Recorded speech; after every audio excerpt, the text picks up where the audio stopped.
Masih dalam Kompas Aceh, saudara prajurit TNI Kodim 0101 Banda Aceh melakukan evakuasi terhadap barang-barang yang masih bisa diselamatkan.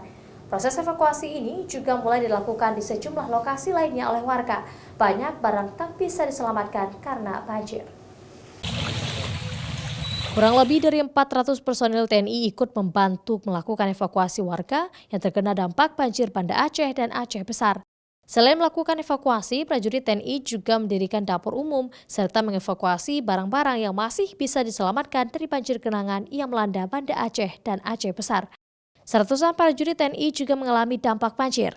Ada 4 asrama TNI yang digenangi air, diantaranya asrama Ketapang, asrama Lamprik, asrama Paldam, serta asrama Keraton.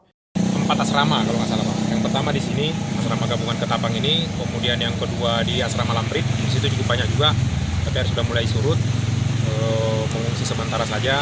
Kemudian di asrama Paldam, kemudian di seberang jalannya asrama Keraton. Ada 4 asrama tersebut yang terdampak. Banjir masih menggenangi Desa Garut Darul Imarah, Aceh Besar.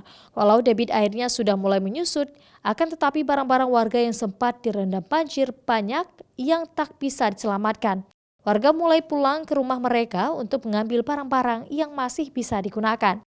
Kami mengungsi ya di sini di emperan, ada yang ke Menasa, ada yang ke sekolah. Ya, itu barang-barang mau dipindahkan ya dari rumah ya? Nggak bisa lagi. Oh, nggak bisa lagi? Nggak bisa lagi, udah tenggelam semua. Akibat banjir yang melanda wilayah Aceh Besar dan Banda Aceh, sedikitnya 1000-an warga harus mengungsi. Mereka menempati sekolah-sekolah, musala, serta tempat saudara atau tetangga yang rumahnya lebih tinggi. Di tempat pengungsian, warga mulai diserang penyakit seperti gatal-gatal, pilek, serta diare. Belum ada informasi relokasi ke tempat yang lebih layak bagi para pengungsi. Davi Abdullah, Kompas TV, Banda Aceh.